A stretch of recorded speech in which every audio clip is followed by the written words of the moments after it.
अस्सलाम वालेकुम वरहमतुल्लाह। एक दफ़ा हमारे नबी सलाम के पास दो आदमी आए और उनका आपस में झगड़ा चल रहा था। वो झगड़े के मामले में आए, उनका मिरास का झगड़ा था, विरासत का। तो उनके पास अपने दावे के अलावा कोई गवाह नहीं थे कि दोनों ही अपना अपना दावा करते थे कि मेरा इतना हिस्सा बनता है और दूसरा कहता था मेरा इतना हिस्सा बनता है, लेकिन उनके पास कोई भी गवाह नहीं था।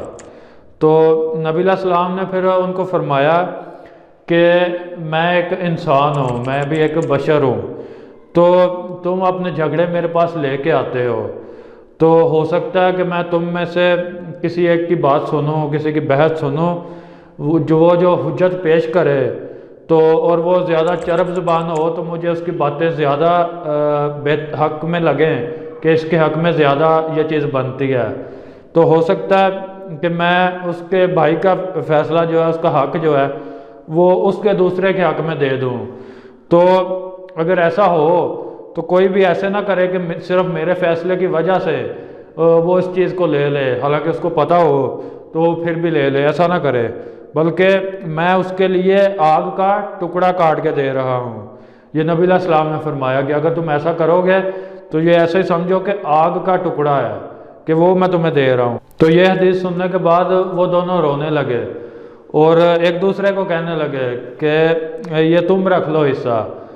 जो पहले मामला लेके आए थे कि अपना अपना हक जता रहे थे, तो अब वो कह रहे हैं कि मेरा हक तेरे लिए है। एक दूसरे को कह रहे हैं, एक दूसरे को अपना हक देने के लिए तैयार हैं, क्योंकि उन्हें पता चला है कि अगर किसी को ज़्यादा मिल गया कुछ तो वो आग के एक टुकड़े की तरह होगा, वो उसके लिए यानी कि जहन्नम का बायस बनेगा। तो वो ये बात सुनने के बाद वो एक दूसरे को दे रहे हैं कि तुम ले लो। तो जब ये देखा नबी सलाम ने उनको ऐसा करते हुए, तो फिर नबी सलाम ने फरमाया कि अगर तुम इसी तरह कर रहे हो कि अब तुम एक दूसरे को दे रहे हो, तो फिर तुम ऐसे करो कि तुम आपस में तकसीम कर लो और कोशिश करो कि बेहतर फ़ैसला करो, यानी कि तकसीम जो है वो बराबर की करो जितनी बनती है। तो कोशिश करो, हक का कसद करो, अपना कसद जो है इरादा वो हक का करो, कि कोशिश करो कि सही इंसाफ हो। तो उसके बाद जो हिस्से हो गए हैं दो, उसमें फिर कुरा डाल लो। कुरा यानी कि समझ लें पर्ची डालना या टास करना कह सकते हैं। तो वो कुरा डाल लो ताकि उससे मुमकिन ज़्यादती जो है वो एक दूसरे से माफ़ हो जाए, कुरा डाल के। और उसके बाद भी कहा कि मुमकिन ज़्यादती जो है वो एक दूसरे से माफ़ करवा भी लो, कि कुरा डाला है, फिर एक के हक में एक हिस्सा आ गया तो दूसरा जो बचेगा वो दूसरे के हक में है। तो फिर भी एक दूसरे से माफ़ी मांग लो कि अगर किसी के हक में ज़्यादा चला गया तो वो दूसरे से माफ़ हो जाएगा। पहले ही वो एक दूसरे को कह दें कि मैंने तुम्हें माफ़ किया और वो कह दे कि मैंने तुझे माफ़ किया। तो इस तरह से नबी सलाम ने उन्हें यह तरीका बताया था तकसीम करने का। और ये बात भी कह दी थी कि मैं भी अगर फ़ैसला कर दूं तो उस पर भी तुम राज़ी ना होना, बल्कि तुम अगर तुम्हें पता चले कि ये ज़्यादा मिल रहा है और तुमने अपनी चरब ज़बानी की वजह से मुझे कर लिया, ये नबी सलाम ने फरमाया कि मुझे अपनी तरफ कर लिया या हक ज़्यादा ले लिया, ये इस हदीस का मफहूम है, तो फिर भी तुम ये समझना कि वो आग का एक टुकड़ा है, फिर भी उसको ना लेना, खुद ही फैसला करके और उससे बचा लेना।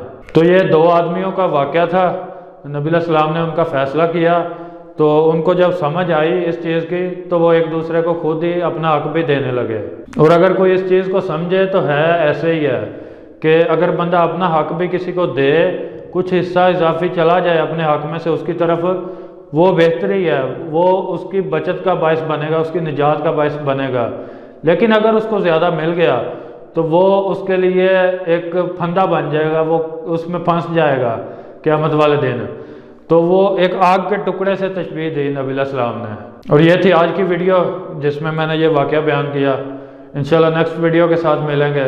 अस्सलाम वालेकुम वरहमतुल्लाह।